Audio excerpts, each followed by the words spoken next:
Hello दोस्तों, आपको फिर से एक बार कान्हा प्लस यूट्यूब चैनल पर स्वागत है।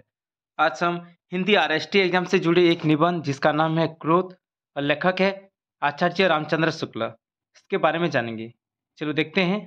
क्रोध निबंध। क्रोध। क्रोध दुख के चेतन के कारण के साक्षात्कार या अनुमान से उत्पन्न होता है। साक्षात्कार के समय दुख और उसके कारण के संबंध का परिज्ञान आवश्यक है। 3-4 महीने के बच्चे को कोई हाथ उठाकर मार दे तो उसने हाथ उठाते तो देखा है, पर अपनी पीड़ा और उस हाथ उठाने से क्या संबंध है, यह वह नहीं जानता है। अतः वह केवल रोकर अपना दुख मात्र प्रकट कर देता है। दुख के कारण की स्पष्ट धारणा के बिना क्रोध का उदय नहीं होता। दुख के संज्ञान कारण पर प्रबल प्रभाव डालने में प्रवृत्त करवाने वाला मनोविकार होने के कारण क्रोध का आविर्भाव बहुत पहले देखा जाता है। शिशु अपनी माता की आकृति से परिचित हो जाने पर ज्यों ही यह जान जाता है कि दूध इसी से मिलता है, भूखा होने पर वह उसे देखते ही अपने रोने में कुछ क्रोध का आभास देने लगता है। सामाजिक जीवन में क्रोध की जरूरत बराबर पड़ती है। यदि क्रोध न हो तो मनुष्य दूसरों के द्वारा पहुंचाए जाने वाले बहुत से कष्टों की चिरनिवृत्ति का उपाय ही न कर सके। कोई मनुष्य किसी दुष्ट के नित्य 2-4 प्रहार सहता है। यदि उसमें क्रोध का विकास नहीं हुआ है तो वह केवल आह ऊह करेगा, जिसका उस दुष्ट पर कोई प्रभाव नहीं। उस दुष्ट के हृदय में विवेक, दया आदि उत्पन्न करने में बहुत समय लगेगा। संसार किसी को इतना समय इस ऐसे छोटे छोटे कामों के लिए नहीं दे सकता। भयभीत होकर प्राणी अपनी रक्षा कभी कभी कर लेता है, पर समाज में इस प्रकार प्राप्त दुख निवृत्ति चिरस्थायी नहीं होती। हमारे कहने का अभिप्राय यह नहीं है कि क्रोध करने वाले के मन में सदा भावी कष्ट से बचने का उद्देश्य रहा करता है। कहने का अभिप्राय केवल इतना ही है कि चेतना सृष्टि के भीतर क्रोध का विधान इसलिए है जिससे एक बार दुख पहुंचा पर उसके दोहराए जाने की संभावना कुछ भी नहीं है। जो कष्ट पहुंचाया जाता है वह प्रतिकार मात्र है, उसमें रक्षा की भावना कुछ भी नहीं रहती। अधिकतर क्रोध इसी रूप में देखा जाता है। एक दूसरे से परिचित दो आदमी रेल पर चले जा रहे हैं। इनमें से एक को आगे ही के स्टेशन पर उतरना है। स्टेशन तक पहुंचते पहुंचते बात ही बात में एक ने दूसरे को तमाचा जड़ दिया और उतरने की तैयारी करने लगा। अब दूसरा मनुष्य भी यदि उतरते उतरते उसे एक तमाचा लगा दे तो यह उसका बदला या प्रतिकार ही कहा जाएगा, क्योंकि उसे फिर उसी व्यक्ति से तमाचा खाने का कुछ तो निश्चय नहीं था। जहाँ और दुख पहुंचाने की कुछ भी संभावना होगी वहाँ क्रोध प्रतिकार न होगा। उसमें सुरक्षा की भावना भी मिली होगी। हमारा पड़ोसी कई दिनों से नित्य आकर हमें 2-4 टेढ़ी सीधी सुना जाता है। यदि हम एक दिन उसे पकड़कर पीट दें तो हमारा यह कर्म शुद्ध प्रतिकार न कहलाएगा, क्योंकि हमारी दृष्टि नित्य गालियां सहने के दुख से बचने के परिणाम की ओर भी समझी जाएगी। इन दोनों दृष्टांतों को ध्यानपूर्वक देखने से पता लगेगा कि दुख से उद्विग्न न होकर दुखदाता को कष्ट पहुंचाने की प्रवृत्ति दोनों में है, पर एक में वह परिणाम आदि का विचार बिल्कुल छोड़ हुए हैं और दूसरे में कुछ लिए हुए हैं। इनमें से पहले दृष्टांत का क्रोध उपयोगी नहीं दिखाई पड़ता, पर क्रोध करने वाले के पक्ष में उसका उपयोग चाहे न हो पर लोक के भीतर वह बिल्कुल खाली नहीं जाता। दुख पहुंचाने वाले से हमें फिर दुख पहुंचने का डर न सही, पर समाज को तो है। इससे उसे उचित दंड देने से पहले तो उसी की शिक्षा या भलाई हो जाती है, फिर समाज के और लोगों के बचाव का बीज भी बो दिया जाता है। यहाँ पर भी वही बात है कि क्रोध के समय लोगों के मन में लोक कल्याण की यह व्यापक भावना सदा नहीं रहा करती। अधिकतर तो ऐसा क्रोध प्रतिकार के रूप में ही होता है। यह कहा जा चुका है कि क्रोध दुख के चेतन के कारण साक्षात्कार या परिज्ञान में होता है। अतः एक तो जहाँ कार्य कारण के संबंध ज्ञान में त्रुटि या भूल होती है, वहाँ क्रोध धोखा देता है। दूसरी बात यह है कि क्रोध करने वाला जिस ओर से दुख आता है उसी ओर देखता है, अपनी ओर नहीं। जिसने दुख पहुंचाया है उसका नाश हो या उसे दुख पहुंचे, क्रोध का यही लक्ष्य होता है। न तो वह यह देखता है कि मैंने कुछ किया है या नहीं, न इस बात का ध्यान करता है कि क्रोध के वेग में मैं जो कुछ करूंगा उसका परिणाम क्या होगा। यही क्रोध का अंधापन है। इसी से एक तो मनोविकार ही एक दूसरे के परिमित करते हैं, ऊपर से बुद्धि या विवेक भी उन पर अंकुश रखता है। यदि क्रोध इतना उग्र हुआ कि मन में दुखदाता की शक्ति के रूप में और परिणाम के निश्चय, दया, भय आदि और भावों के संचार तथा उचित अनुचित के विचार के लिए जगह ही न रही, तो बड़ा अनर्थ खड़ा हो जाता है। जैसे यदि कोई सुने कि उसका शत्रु 20-25 आदमी लेकर उसे मारने आ रहा है और वह चट क्रोध से व्याकुल होकर बिना शत्रु की शक्ति का विचार और अपनी रक्षा का पूरा प्रबंध किए उसे मारने के लिए अकेले दौड़ पड़े, तो उसके मारे जाने में बहुत कम संदेह समझा जाएगा। अतः कारण के यथार्थ निश्चय के उपरांत उसका उद्देश्य अच्छी तरह समझ लेने पर ही आवश्यक मात्रा और उपयुक्त स्थिति में ही क्रोध वह काम देख सकता है जिसके लिए उसका विकास होता है। क्रोध की उग्र चेष्टाओं का लक्ष्य हानि या पीड़ा पहुंचाने के पहले आलंबन में भय का संचार करना रहता है। जिस पर क्रोध प्रकट किया जाता है वह यदि डर जाता है और नम्र होकर पश्चाताप करता है तो क्षमा का अवसर सामने आता है। क्रोध का गर्जन तर्जन क्रोध पात्र के लिए भावी दुष्परिणाम की सूचना है, जिससे कभी कभी उद्देश्य की पूर्ति हो जाती है और दुष्परिणाम की नौबत नहीं आती।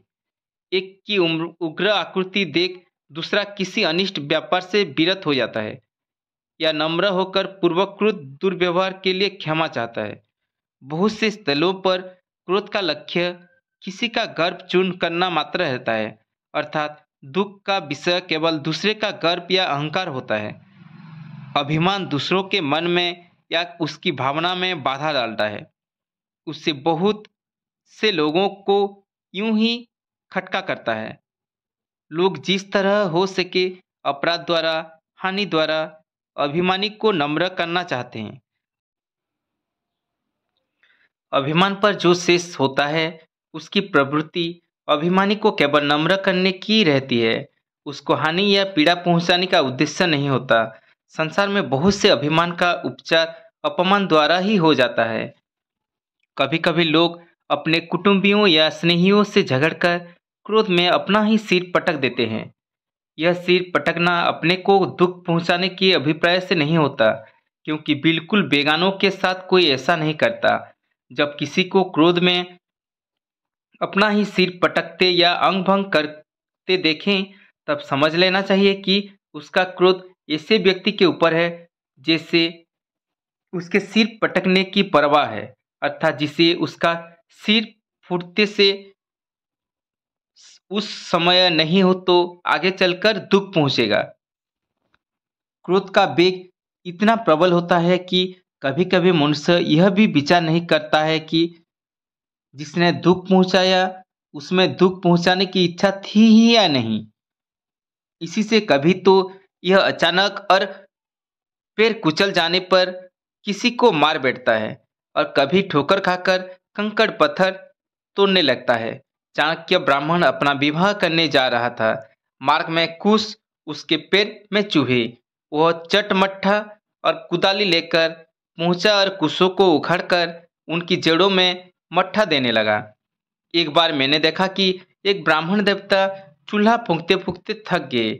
जब आग न जली तब उस पर क्रोध करके चूल्हे में पानी डाल किनारे हो गए। इस प्रकार का क्रोध अपरिष्कृत है। यात्रियों ने बहुत से ऐसे जंगलियों का हाल लिखा है जो रास्ते में पत्थर की ठोकर लगने पर बिना उसको चूर चूर किए आगे नहीं बढ़ते। अधिक अभ्यास के कारण यदि कोई मनोविकार बहुत प्रबल पड़ जाता है तो यह अंतः प्रकृति में अव्यवस्था उत्पन्न कर मनुष्य को बचपन से मिलती जुलती अवस्था में ले जाकर पटक देता है। क्रोध सब मनोविकारों से फुर्तीला है। इसी से अवसर पड़ने पर यह और मनोविकारों का भी साथ देकर उसकी तुष्टि का साधक होता है। कभी वह दया के साथ कूदता है, कभी घृणा के। एक क्रूर कुमार्गी किसी अनाथ अबला पर अत्याचार कर रहा है। हमारे हृदय में उस अनाथ अबला के प्रति दया उमड़ रही है, पर दया की अपनी शक्ति तो त्याग कर कोमल व्यवहार तक ही होती है। यदि वह स्त्री अर्थकष्ट में होती है तो उसे कुछ देकर हम अपनी दया के वेग को शांत कर लेते हैं, पर यहाँ तो उस अबला के दुख का कारण मूर्तिमान तथा अपने विरुद्ध प्रयत्नों को ज्ञानपूर्वक रोकने की शक्ति रखने वाला है। ऐसी अवस्था में क्रोध ही उस अत्याचारी के दमन के लिए उत्तेजित करता है और जिसके बिना हमारी दया ही व्यर्थ हो जाती है। क्रोध अपनी इस सहायता के बदले में दया की वाहवाही को नहीं बांटता। काम क्रोध करता है पर नाम दया का ही होता है। लोग यही कहते हैं कि उसने दया करके बचा लिया, कोई यह नहीं कहता है कि क्रोध करके बचा लिया। इससे अवसरों पर यदि क्रोध दया का स्थान साध न दे तो दया अपनी प्रवृत्ति के अनुसार परिणाम उपस्थित ही नहीं कर सकती। क्रोध शांति भंग करने वाला मनोविकार है। एक का क्रोध दूसरे में भी क्रोध का संचार करता है। जिसके प्रति क्रोध प्रदर्शन होता है वह तत्काल अपमान का अनुभव करता है और इस दुख पर उसकी भी त्योरी चढ़ जाती है। यह विचार करने वाले बहुत थोड़े निकलते हैं कि हम पर जो क्रोध प्रकट किया जा रहा है वह उचित है या अनुचित है। इसी से धर्म, नीति और शिष्टाचार तीनों में क्रोध के निरोध का उपदेश पाया जाता है। संत लोग तो खलों के वचन सहते ही हैं, दुनियादार लोग भी न जाने कितनी ऊंची नीची पचाते रहते हैं। सभ्यता के व्यवहार में भी क्रोध नहीं तो क्रोध के चिन्ह दबाए जाते हैं। इस प्रकार का प्रतिबंध समाज की सुख शांति के लिए बहुत आवश्यक है, पर इस प्रतिबंध की भी सीमा है। यह पर पीड़नों को क्रोध तक नहीं पहुंचता है। इस प्रकार का प्रतिबंध समाज की सुख शांति के लिए बहुत आवश्यक है, पर इस प्रतिबंध की भी सीमा है। यह परपीड़मुख क्रोध तक नहीं पहुंचता।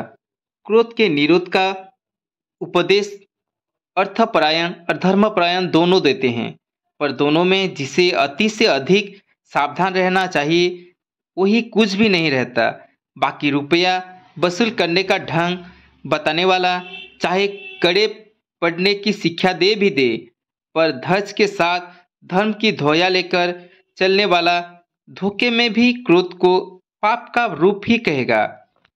क्रोध रोकने का अभ्यास ठगों और स्वार्थियों को सिद्धों और साधकों से कम नहीं होता। जिससे कुछ स्वार्थ निकलना रहता है, जिसे बातों में फंसाकर ठगना रहता है, उसकी कठोर और अनुचित बातों पर न जाने कितने लोग जरा भी क्रोध नहीं करते, पर उसका यह अक्रोध न धर्म का लक्षण है न साधन का। क्रोध के प्रेरक के दो प्रकार के दुख हो सकते हैं, अपना दुख और पराया दुख। जिस क्रोध के त्याग का उपदेश दिया जाता है वह पहले प्रकार के दुख से उत्पन्न क्रोध है। दूसरे के दुख पर उत्पन्न क्रोध बुराई की हद के बाहर समझा जाता है। क्रोधोत्तेजक दुख जितना ही अपने संपर्क से दूर होगा उतना ही लोग में क्रोध का स्वरूप सुंदर और मनोहर दिखाई देगा। दुख से आगे बढ़ने पर कुछ दूर तक क्रोध का कारण थोड़ा बहुत अपना ही दुख कहा जा सकता है, जैसे अपने या आत्मीय परिजन का दुख, इष्ट मित्र का दुख। इसके आगे भी जहाँ तक दुख की भावना के साथ कुछ ऐसी विशेषता लगी रहेगी कि जिसे कष्ट पहुंचाया जा रहा है वो हमारे ग्राम, पूरे देश का रहने वाला है, वहां तक हमारे क्रोध से सौंदर्य की पूर्णता में कुछ कसर रहेगी।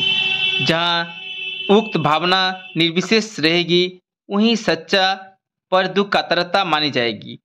वहीं क्रोध के स्वरूप को पूर्ण सौंदर्य प्राप्त होगा। ऐसा सौंदर्य जो काव्य क्षेत्र के बीच भी जगमगाता आया है। यह क्रोध कोरोना के आज्ञाकारी सेवक के रूप में हमारे सामने आता है। स्वामी से सेवक कुछ कठिन होते हैं, उसमें कुछ अधिक कठोरता रहती ही है, पर यह कठोरता ऐसी कठोरता को भंग करने के लिए होती है जो पिघलने वाले नहीं होती। क्रोध के बध पर वाल्मीकि मुनि के करुण क्रोध का सौंदर्य एक महाकाव्य का सौंदर्य हुआ। उक्त सौंदर्य का कारण है निर्विशेषता। वाल्मीकि के क्रोध के भीतर प्रमाणित के दुख की सहानुभूति छिपी है। राम के क्रोध के भीतर संपूर्ण लोक के दुख का क्षोभ समझा हुआ है। क्षमा जहाँ से श्रीहत हो जाती है, वहीं से क्रोध के सौंदर्य का आरंभ होता है। शिशुपाल की बहुत सी बुराइयों तक जब श्री कृष्ण की क्षमा पहुंच चुकी, तब जाकर उसका लौकिक लावण्य फीका पड़ने लगा और क्रोध की समीचीनता का सूत्रपात हुआ। अपने ही दुख पर उत्पन्न क्रोध में या तो हमें तत्काल क्षमा का अवसर या अधिकार ही नहीं रहता, अथवा वह अपना प्रभाव खो चुकी रहती है। बहुत दूर तक बहुत काल से पीड़ा पहुंचाते चले आते हुए किसी घोर अत्याचारी का बना रहना ही लोक की क्षमा की सीमा है। इनके आगे क्षमा न दिखाई देगी, नैराश्य, कायरता और शिथिलता छाई दिखाई पड़ेगी। इस गहरी उदासी की छाया के बीच आशा, उत्साह और तत्परता की प्रभा जिस क्रोधाग्नि के साथ फूर्ति दिखाई पड़ेगी, उसके सौंदर्य का अनुभव सारा लोक करेगा। राम का कालाग्नि सदृश क्रोध ऐसा ही है। वो सात्विक तेज है, तामस ताप नहीं है। दंड कोप का ही एक विधान है। राजदंड राजकोप है और लोककोप धर्मकोप है। जहाँ राजकोप धर्मकोप से एक दिन एकदम भिन्न दिखाई पड़े, वहाँ उसे राजकोप न समझकर कुछ विशेष मनुष्यों का कोप समझना चाहिए। ऐसा कोप राजकोप के महत्व और पवित्रता का अधिकारी नहीं हो सकता। उसको समान जनता अपने लिए आवश्यक नहीं समझ सकती। बेर क्रोध का अचार या मुरब्बा है, जिससे हमें दुख पहुंचाता है। उस पर यदि हमने क्रोध किया और यह क्रोध हमारे हृदय में बहुत दिनों तक टिका रहा, तो वह बेर कहलाता है। इस स्थायी रूप में टिक जाने के कारण क्रोध का वेग और उग्रता तो धीमी पड़ जाती है, पर लक्ष्य को पीड़ित करने की प्रेरणा बराबर बहुत काल तक हुआ करती है। क्रोध अपना बचाव करते हुए शत्रु को पीड़ित करने की युक्ति आदि सोचने का समय प्राय नहीं देता, पर बेर उसके लिए बहुत समय देता है। पूछिए तो क्रोध और बेर भेद केवल कालकृत है।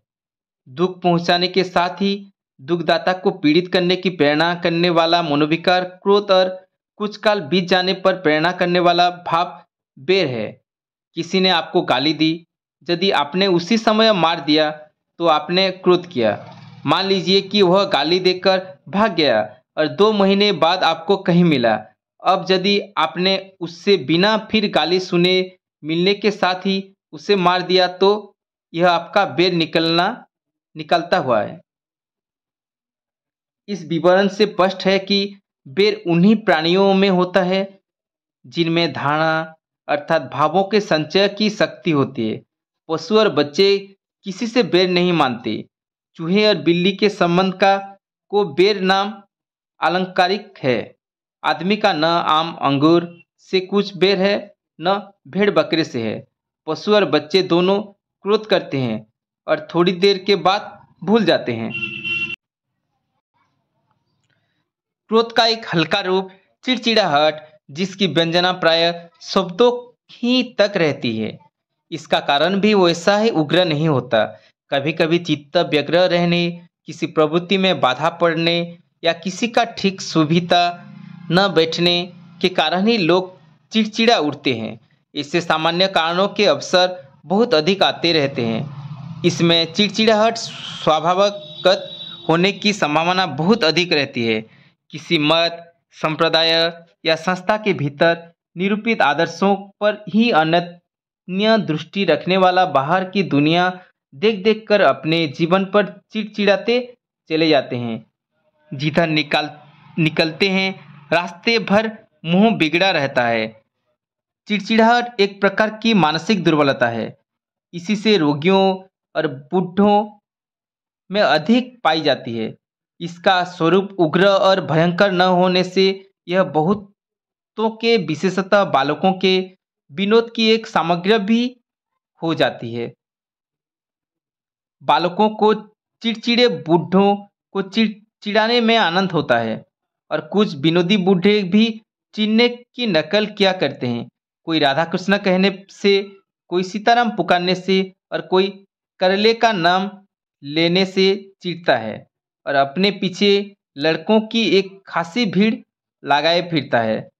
जिस प्रकार लोगों को हंसाने के लिए कुछ लोग मूर्ख या बेवकूफ बनाते हैं, उसी प्रकार चिड़चिड़े भी हैं। मूर्खता मूर्ख को चाहे रुलाए पर दुनिया को तो हंसाती ही है। मूर्ख हास्यरस के बड़े प्राचीन आलम्बन है। न जाने कब से इस संसार की रुखाई के बीज हास्य का विकास कराते चले आ रहे हैं। आज भी दुनिया को हंसाने का हौसला बहुत कुछ उन्हीं की बरकत से हुआ करता है। किसी बात का बुरा लगना, उसकी असह्यता का क्षोभयुक्त और आवेगपूर्ण अनुभव होना अमर्ष कहलाता है। पूर्ण क्रोध की अवस्था में मनुष्य दुख पहुंचाने वाले पात्र की ओर ही उन्मुख रहता है। उसी को भयभीत या पीड़ित करने की चेष्टा में प्रबुद्ध रहता है। अमर्ष में दुख पहुंचाने वाली बात के व्यवहारों पर और उसकी असह्यता पर विशेष ध्यान रहता है। इसकी ठीक व्यंजना ऐसे वाक्यों में समझी जानी चाहिए। तुमने मेरे साथ यह किया, वह किया, अब तक तो मैं सहता आया, अब नहीं सह सकता। इसके आगे बढ़कर जब कोई दांत पीसता और गरजता हुआ कहने लगे कि मैं तुम्हें धूल में मिला दूंगा, तुम्हारा घर खोदकर फेंक दूंगा, तब क्रोध का पूर्ण स्वरूप समझना चाहिए। धन्यवाद।